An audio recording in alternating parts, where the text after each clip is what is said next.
Let's get a little bit more practical. So, game is a constant journey. What is something you have recently learned, even at your level? That's a good question. Um, are we going in any order or just how do you want to do it? Whoever wants to take it first. Yeah, sure. I'll share one. I learned this actually in the last 6 months. So, for a long time, I felt like if you got really good pro photos, you'd be good on Tinder. But the only exception was if you're really good looking, because then girls would think you're like a bot. But I've realized that even for average guys, because of all the AI technology and all the bots, that it's actually important to have a good selfie or two to prove that you're a real person. So nowadays, even if you're like an average guy, if you have all pro photos, you would actually get less results than if you have mostly pro photos and one or two selfies. So that's an interesting realization I came to. Hmm. I mean, I would Especially say, with oh, no, deep fakes and everything. But yeah, go ahead. oh no, I was just gonna say, this is something that I knew, but I'm just seeing or experiencing more of it.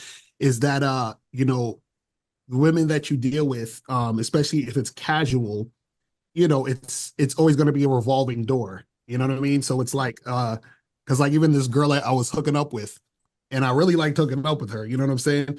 And then she hit me up and she was like, "Hey, I was dating this guy, and now we're gonna be more serious. So now it's a wrap." So I told her, "Say, hey, listen, if that don't work out, holla back at me." You know what I'm saying? So it's like, but it's like, so I know that you always it's a concentration of getting new women in if it's going to be like strictly like casual hooking up and all that other stuff. And I think sometimes a lot of guys feel some type of way, or even even if like they're dealing with a woman that they've been getting together with, and then she stops calling, texting, or whatever, they feel some type of way. But I always tell guys, don't feel some type of way, because that's part of the game. Is that you're gonna be with them now and not with them later, and you're gonna find new girls. They're gonna you understand what I'm saying? And so if you're keeping it casual in that way, that's always a reality that you're not gonna be able to hold on to, and hold on to any woman forever. You feel what I'm saying? And as long as you understand that, then you're not going to really feel any way. Because I know some guys that I coach, they really get butt hurt or feel some type of way when a girl that they're interested in, it just sort of falls by the wayside, and it just is what it is. See what I'm saying? Who's next? Go ahead. I guess I'll go. One, I've always known this as well, and I tend to approach things in a more self-improvement arena, that the work you put into game, you can see actual consistent results. And what's been happening with me is like during COVID, I got like 201 pounds. We're all stuck inside, had a COVID girlfriend, just eating takeout, got fat as fuck.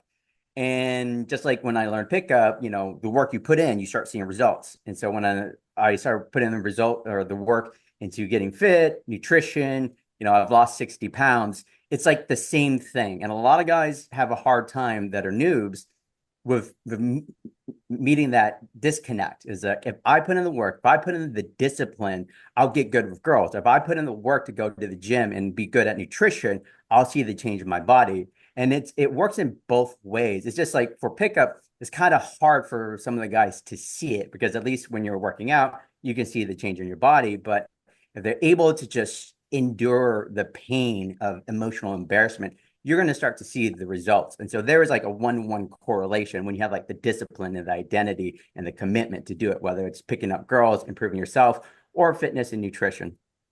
100%. Consistency is where it's at. That's exactly the same kind of conclusion that I found with YouTube 2 years ago while my wife was having brain surgery. I was like, okay, I got to commit myself to producing more content if I actually want to take this seriously, because that's like where my career was heading. And now I release one video per day on YouTube, and things have grown. Although the channel still looks relatively small, it's much bigger, and very impressive things have been achieved ever since. And similarly to your fitness thing, I began to get a little bit chubby over the coronavirus pandemic. And a few days ago, I was like, in the last few weeks, I've been like, I'll stop eating for 24 hours, or I'll do like a big fast over the weekend because I'm working super hard Monday to Friday mostly. And then I was like, I should change it up a bit more a few days ago. So now I decided to just have a little bit of cereal for lunch and not have breakfast and then have dinner as normal. So I'm down to like 1.5 meals per day every single day instead of fasting once or twice on the weekend a few weeks here and there. So consistency is where you will actually get to measure improvement and see improvement. For sure. Yo, I'll go right off on that because one thing that I recognize in my game recently is my initial lines that I've been using, and I don't usually I don't want to I don't like to talk about like lines so much, but I've been just saying like, are you single? And I think it's because now I'm in my mid 30s, like time is of the essence for me. I'm moving with a lot of purpose, a lot more than I had earlier. And but a lot of guys, they'll just be like, oh, I'm just going to say that. That's genius. But it's like, well, when I was 20 years old, I really had to learn a lot about like, these like other more long-winded openers or like something that, maybe it was corny or something that, or like, like using a time constraint. I got to get going to the thing, but but I wanted to meet you or something like this. Any of those types of phrases that would like sort of extend the conversation, I just don't have time for now. And like the types of women that I'm attracting are still the same. It's not like a different quality of woman, but it's a different interaction. And I would welcome someone. I'd encourage you guys, anyone who's watching this, but I'm sure you guys have already done this, to sort of like stick consistently to, a mode that you're in. Like take one of these coaches and like listen to what they're saying and follow that for long enough to know that it works, and then try something new on, because to me, it doesn't make sense to just stick with one thing forever either. So yeah. So recently I've just been getting a lot of success just meeting girls by asking, hey, are you single? Oh, just to add to Right. that, I think one thing, if you want to be sure to follow on the right path, is find all the coaches that you trust, maybe three or four of them, and follow the stuff they all agree upon. There's going to be a lot of like agreement, like maybe 80% between the guys who have good game. So yeah, the stuff that they all agree upon is probably going to be safe to follow. I came up with a really good teaching technique recently to help the students to understand what they need to be what women want. Because, we all have different students in all different places. Some guys are belligerent, some guys are nervous, some guys are like Lotharios, trying to connect really strong. So I had this one guy about 9 months ago, and it gave me this epiphany. And it was nice to succinctly summarize it to say, dude, I think we can now answer the question, what women want.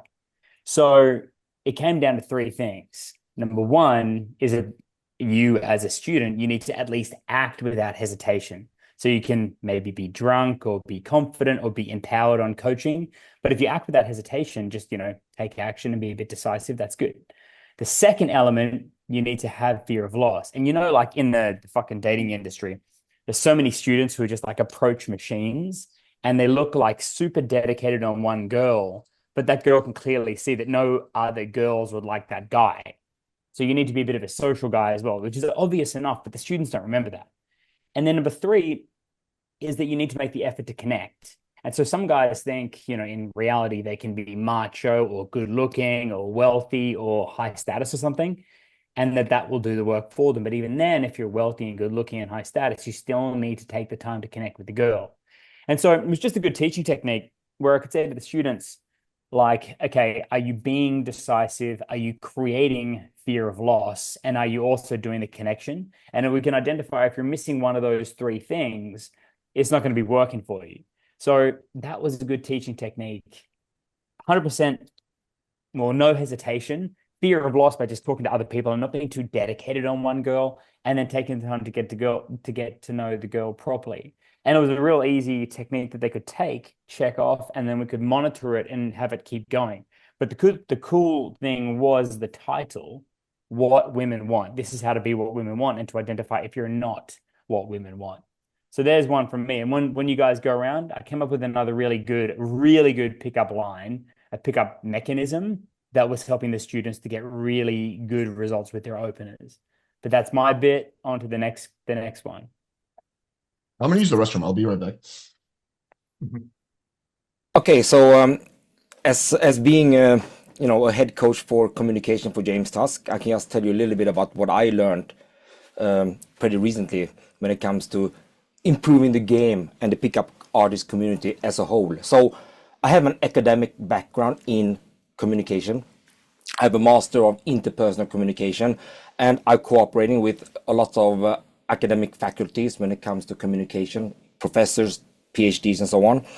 And one interesting aspect I've seen is what actually impact women in conversations. So, for example, they did a test in University of California, Berkeley College, where they put a lot of men inside a room and they're watching pretty women and ordinary women, and they used this functional MRI, and what they could see was that every time a good-looking girl coming up, they can definitely see that all the neurotransmitter was spiking to the roof like crazy. And when they saw an ordinary woman, not much happened actually. So we have this instant response when it comes to attraction. Dopamine, endorphins, serotonin, and so on, that is connected with attraction. They did the same thing with the group of women. So they put a lot of really handsome men, at pictures where women were looking at. It didn't make much of a difference. They got like a small enhanced release of dopamine, just indicating a small interest towards the man, not much more. So when we looked into that factor of what actually triggers women in terms of attraction neuroscientifically, then there's another study from Harvard University where they saw that when women were talking about themselves and what they think about things in depth, that is when all those neurotransmitters actually was triggered. So what is the conclusion I found here basically was that if we can make the women talk not only on the surface level but in depth, that is when we actually make a true influence in the conversation itself. And that is when I came in and used a lot of empathy in conversations to really enhance the results. So, for example, when I work with James Tusk and Troy Francis, and as some of you mentioned before, that they were really into making these mass approaches. They just wanted to go and do stacked routines and approach, heaps of women. And they got like maybe one date of 40 or something like that. Once we started to implement empathy in the initial conversations, I mean, we're talking about one date every fifth girl or one date every sixth girl. So it drastically changed. So what I notice is if we can make the women talk in depth, that is when the whole game changed. That is what I saw in it. And a lot of these areas involves the listening skills. I think most guys in general don't possess the listening skills required to really make an influence. Empathetic listening skills, basically. So, Nice. yeah, I want to see what you guys think about it. But I spoke with, I have a mentor. His name is Alexander Lyon. He have like 650,000 subscribers. He's a professor at New York State University. And he has predicted that of 50 people, maybe 2 can listen and 48 can't unless they are schooled. So if we want to look at that part, then I think that a lot of men today are just missing out the listening skills when it comes to women. Without listening skills, we can't really make them talk about things in depth. We cannot create that connection that is so important for relationship building. And using stack routines cannot really cover that. It cannot really cover the interpersonal connection you have with women. And that starts with listening skills. That is why I'll be the first to admit that I'm a very bad listener naturally. I tried to get better. Like back in high school, I was like, what the fuck's going on? Can you repeat the instructions? And then get roasted by the fucking teacher for that. Anyway, let me just acknowledge another joiner. Ross Jeffries is in the house. So calling in from San Diego. I will tell you guys right now, go ahead if you want to introduce yourself in.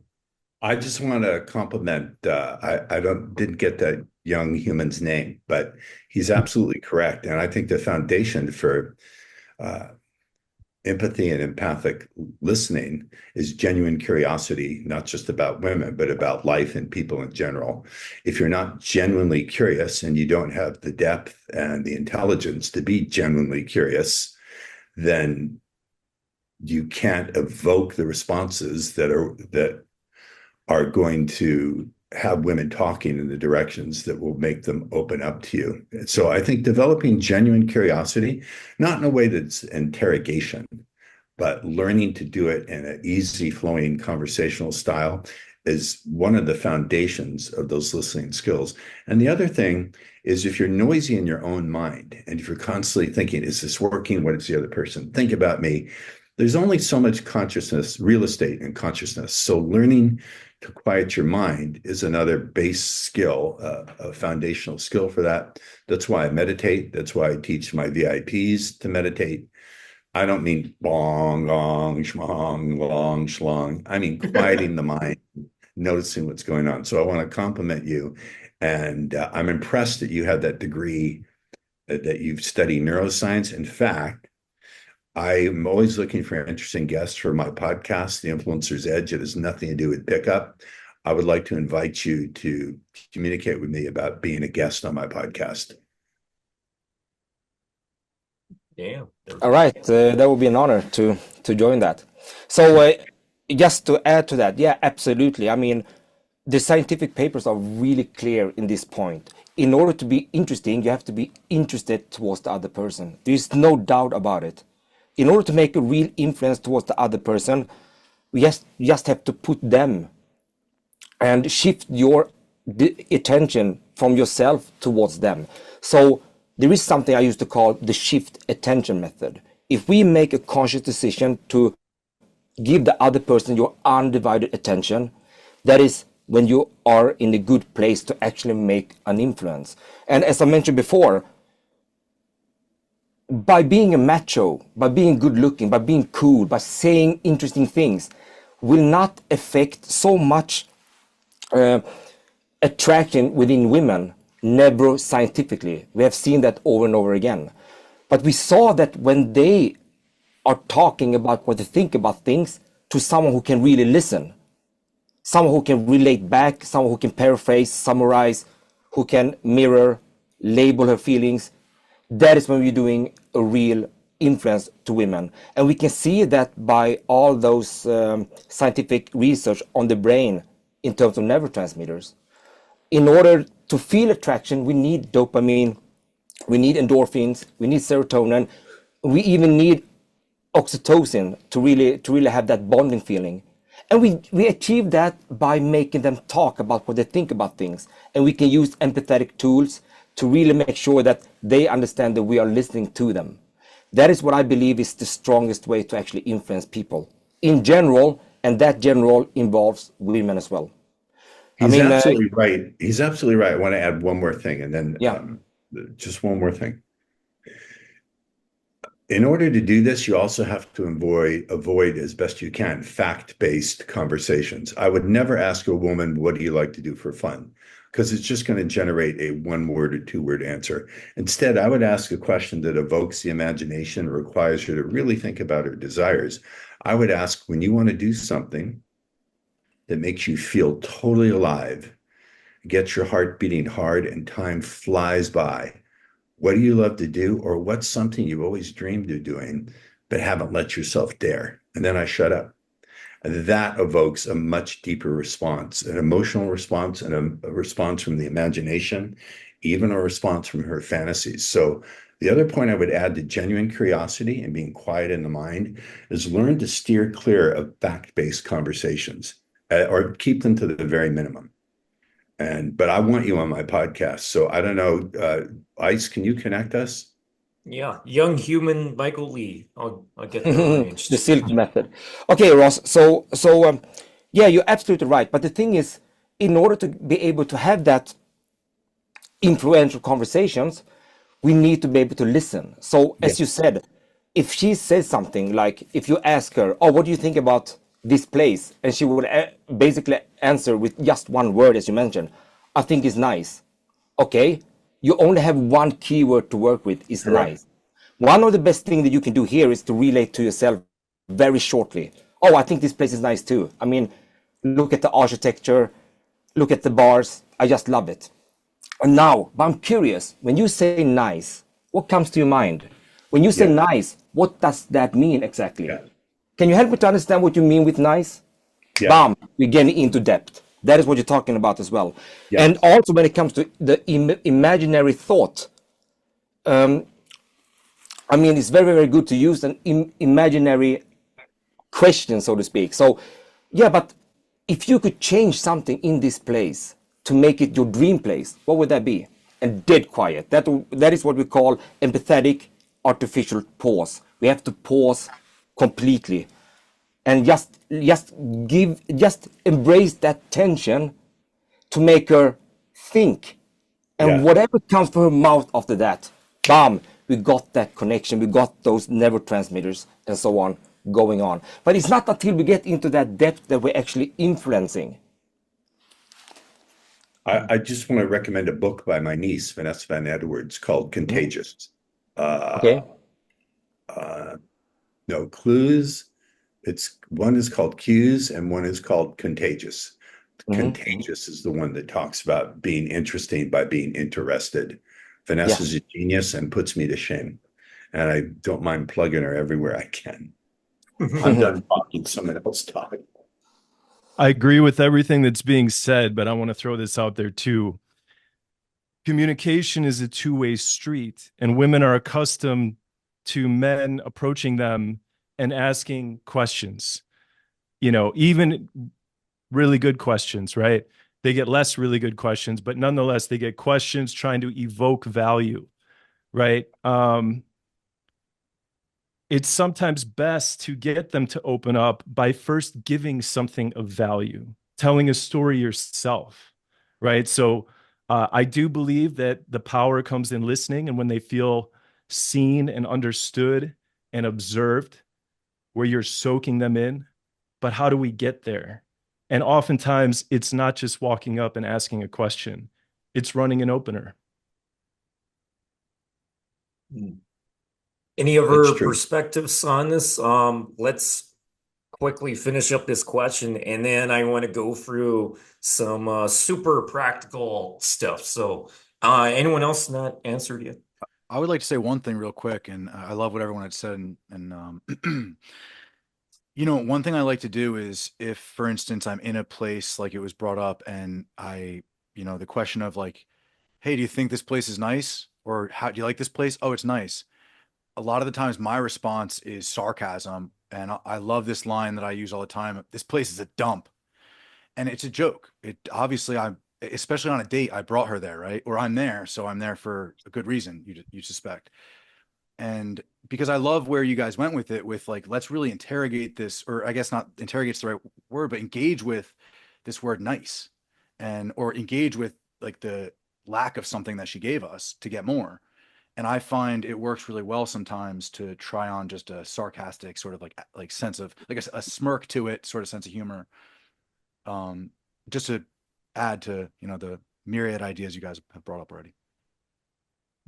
Yeah, I mean, I completely agree with that. I mean, when you have that kind of keywords like nice, I don't understand what that means. Okay, but I'm going to share something about myself shortly. That is when you coming in authentically. If you like sarcasm, you go with sarcasm. And then after that sarcasm, after you said your line about that authentically, then you just going to roll back, you know, and said, yeah, but by the way, so when you say nice, help me to understand that better. Exactly. Dead quiet. That is how you're doing it. And one of the most important thing I noticed in conversation itself is that when people are talking, they're leaving a lot of, what can I say, cues in a sentence. They're leaving a lot of cues. Bam. What does she actually mean with that? And what does she actually are talking about here? So, for example, like, I just love those, you know, a lot of activities in New York. It's just an amazing city. You can do so much. What does that mean exactly? We don't know it unless we ask about it. But in order to be able to ask about it, We need to be able to hear it. We need the listening skills to be able to locate those keywords and key phrases and then just ask about it. Oh, so when you say a lot of activities, tell me more about it. I don't understand you fully. Or you just go ahead and say like, help me to understand that more. I'm just very curious. And that is what Ross is saying. Curiosity is basically the main power to use here. Because without the curiosity part, we can't get into the empathetic part and make the influence. And one thing that I love about your comment, Ross, is that when you're using curiosity as a mindset, you actually have a direction of where you want to go. So what involves curiosity? Well, then you're going to have, things for yourself authentically that you want to know about the other person. And it's not only about the fact, it's not the fact, it's more about her relationship to those facts.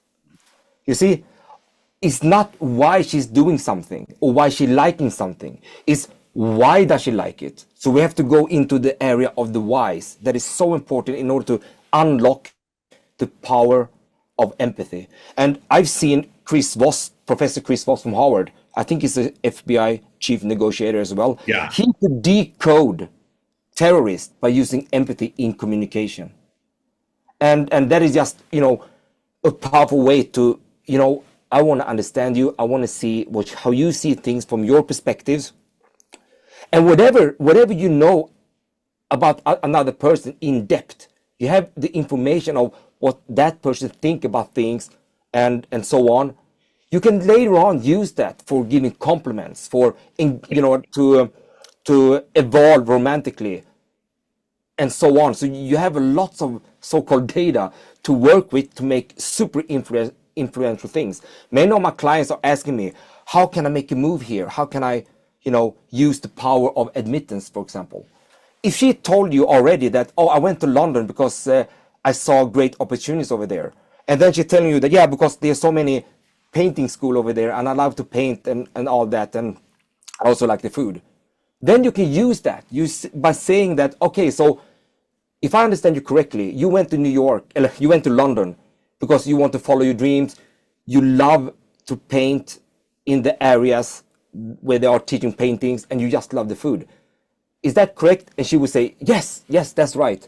Then you can go ahead and say, you know what, I find that very sexy about you. Bam, we have context to give compliments. We have context to evolve romantically. We have context to do a lot of things. But so many guys today in the game are just taking things out of thin air and try to make something happen. And that is way different from actually knowing a lot of stuff about the person in depth and then use that for making something happen.